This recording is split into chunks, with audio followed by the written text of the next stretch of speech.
Today I want to share a new game-changing projector sent to me from Anker for my home theater bedroom setup, the Nebula Capsule 3. They wanted to sponsor this video so we could take a closer look at what makes this projector so special: its size, portability, and its incredible next-gen laser technology. I will be comparing the Nebula Capsule 3 to Samsung's Freestyle projector in this video. This is a laser projector and Samsung's is a regular LED projector, so you get a good idea and a good sense of how laser actually works out to be better for picture quality when it comes to watching movies and TV shows, and we'll also look at other advantages that the Nebula has over other projectors on the market. Before we talk about its incredible picture quality, I want to start off with its size.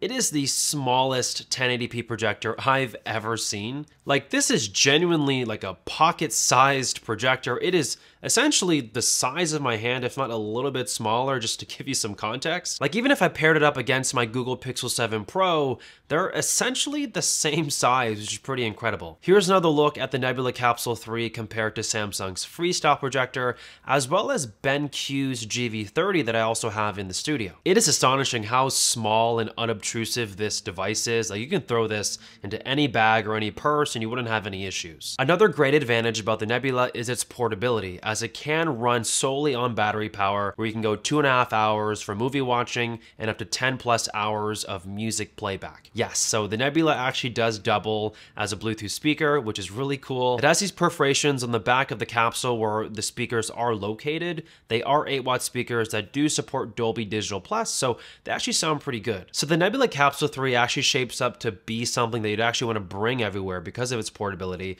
whereas Samsung's Freestyle, although I am a fan of this projector as well, it's not nearly as portable. Like, you actually have to buy an extra battery accessory to use it without a plug. BenQ's GV30 runs on battery power like Nebula's Capsule 3, but that device is significantly larger, and the GV30 natively outputs 720p LED, while the Capsule 3 from Nebula outputs 1080p laser technology. I wanted to bring up that specific point in this video because I actually find it kind of interesting how the Nebula Capsule 3, it's a more technically impressive projector compared to BenQ's 720p GV30, yet this is a lot smaller.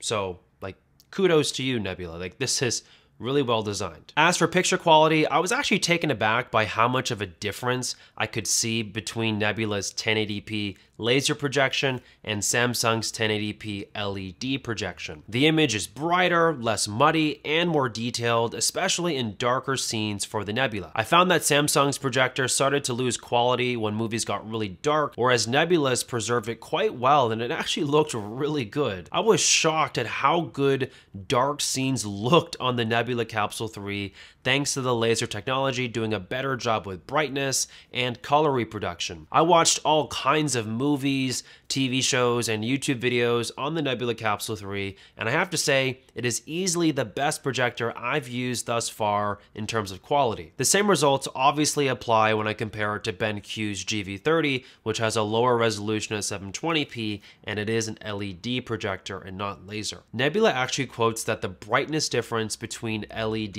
and laser at the same wattage is around 1.8 times, and it shows. Like, it actually looks a lot better, in my opinion, compared to the LED projectors that I've tested in this video. And a bonus thing about using laser technology inside of a projector is that it doesn't go out nearly as quickly or as bad as traditional LED bulbs that you would find in more conventional projectors. So if you wanted to pick up a Nebula Capsule 3, you'll feel safe knowing that it's going to last you quite a long time. The Nebula Capsule 3 also does come with Android TV 11 built in, which is excellent for anybody who wants to use it as is out of the box. You get direct access to the Google Play Store, which offers thousands of useful apps and games for your projector. And this projector is Chromecast compatible, so you can cast all kinds of content from your phone or your computer. But for me personally, I don't take advantage of the Android TV built into the Nebula.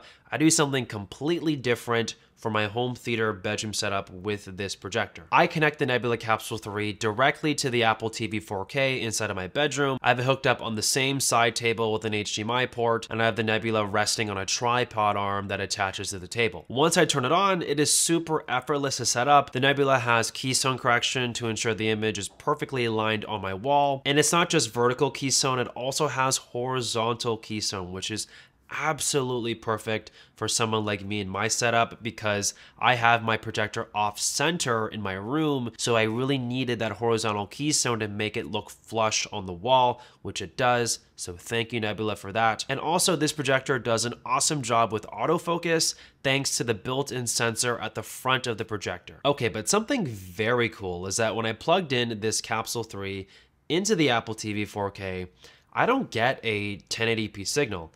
I actually get the full 4K HDR10 signal from the Apple TV outputting on the Capsule 3, and it works great. I can actually play back videos in full 4K from the Apple TV outputting throughout the Nebula, and it looks noticeably better than if I had left the Nebula in 1080p mode with the Apple TV. As for the speakers, yes, the Capsule 3 does have built-in 8-watt speakers that support Dolby Digital Audio Plus, but because of how my room is set up, where the projector sits on the left back side of my room, so all the audio would come on one side of my ear, and that's not really a good audio experience. But obviously, if you have a setup that allows you to put the projector directly in front of you, yeah, like the 8-watt speakers built into this projector actually sound pretty decent. But for me in my setup, I went with 2 Dolby Atmos supported stereo paired HomePods that give me this loud, bass thumping, theatrical audio experience that you're kind of used to in a theater. If you've ever used an original HomePod before, you know how loud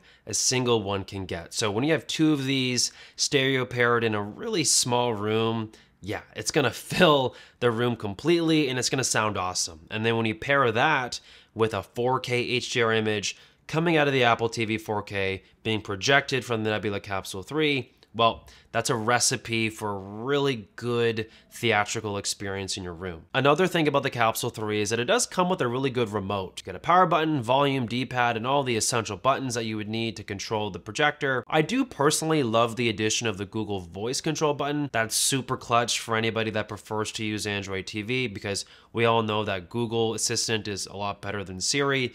So that's kind of the downfalls to my setup personally. Like, I'm not a huge fan of Siri. Sorry, Apple. The projector also charges via USB-C and supports Quick Charge 2.0, which is fantastic if you need to charge it up in a pinch. The Nebula Capsule 3 also has HDMI 2.1 built in, which is awesome. And for anybody that wants to connect to their own set of speakers to the projector, it has an auxiliary out port in there as well. A quick tip as well, if you do plan on traveling with the Nebula Capsule 3, I would bring a portable battery bank with you. The battery life can last up to 2.5 hours when you are watching content on this projector, but if you wanted to keep going and have like a movie marathon, you can connect it to a battery bank and keep watching without having to plug it back into a wall for a couple of hours. Another staple to the Nebula Capsule 3 is the price. It starts at $799, and when you compare it to Samsung's Freestyle, which is less technically impressive, this starts at $899. So you're actually getting a better deal here. It's cheaper and it's just a better product overall. There will be links at the top of the description down below for anybody thinking about buying a Nebula Capsule 3 today.